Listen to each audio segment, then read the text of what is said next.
Ermənistan kütləvi informasiya vasitələri Azərbaycanın haqlı tələb və xəbərdarlıqlarını təkzib etməklə məşğuldur. Ölkənin silahlı qüvvələrinin bölmələri dəfələrlə atəşkəsi pozaraq ordumuzun mövqelərini intensiv atəşə tutsa da, rəsmi İrəvan baş verənlərdə Bakını günahlandırır. Hətta Mənim Şərəfim Var fraksiyası olaylara Azərbaycanın illüziyası və təxribatı donunu geyindirir. Bir sözlə, ermənilər atəşkəsi pozmadıqlarını iddia edir. Ancaq təəccüblü olan digər bir məqamsa hələlik şərti sərhədin Tovuz istiqamətindəki öz fəaliyyətləri ilə bağlı ermənilərin uydurma tirajlamamasıdır. Qeyd edək ki, bölgə ilə bağlı yayılan fotosübutlar onu göstərir ki, 2022-2025-ci illərdə ermənilər mühəndis istehkam işləri aparıb, atəş nöqtələri yaradıb və alternativ yollar çəkiblər. Rəsmi İrəvanın hərəkətsizliyi fonunda şərti sərhəddəki durum 3 nüansdan diqqət çəkir. Birincisi, Ermənistan silahlı qüvvələri atəşkəsi pozmaqla ciddi cəhdlə Azərbaycan ordusunun bölmələrini təxribata çəkməyə çalışır. İkincisi, şərti sərhəddə sakitliyin hökm sürməməsi dolayısıyla havadarlarının diqqətini regiona çəkir. Bu azmış kimi qlobal güclərin nəzərini Cənubi Qafqaza yönəltməyə çalışan Ermənistan əslində həm də rəsmi Bakıya qarşı təzyiqləri artırmağa çalışır. Üçüncüsü isə atdığı qanunsuz əməllərinə rəğmən yüksək tribunalardan sülh sazişini imzalamağa hazırıq fikrini bağırmaqla güya Azərbaycanın sülhü yubandırdığı illüziyasını yaradır. Ermənistanın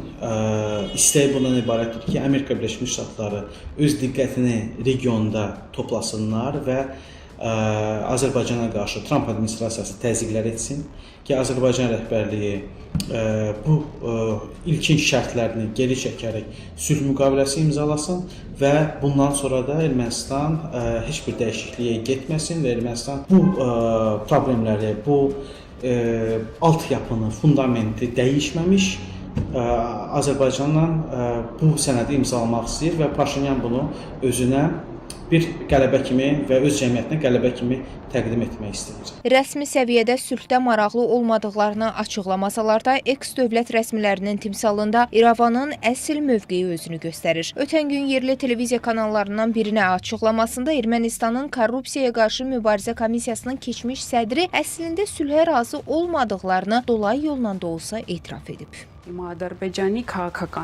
Azərbaycan öz məqsədlərinə uyğun hərəkət etməyə davam edir. Bu mexanizm vasitəsilə məsələlərə həll tapmağa çalışsaq da, heç bir halda daha yaxşı vəziyyətə düşmürük. Biz dövlət olaraq hüququ daha çox qüvvədə saxlamalıyıq. Düşünürəm ki, sülhün təmin edilməsi məsələsi qeyri-real bir halda. Biz bu prosesin sonunu görməkdəyik. Lakin təklif olunan müqavilənin şərtləri tamamilə qeyri-məqbul və qeyri-konstruktivdir.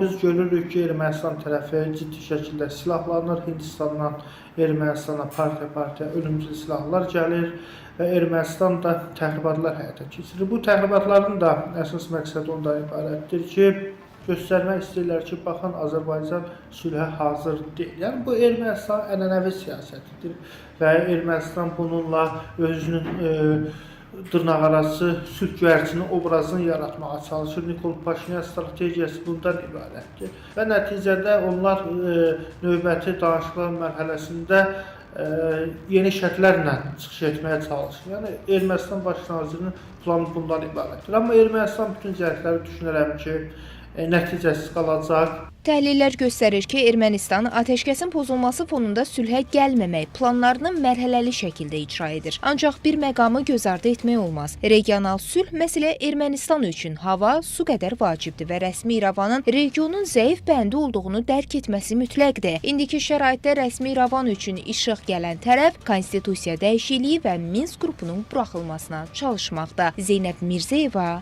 Real.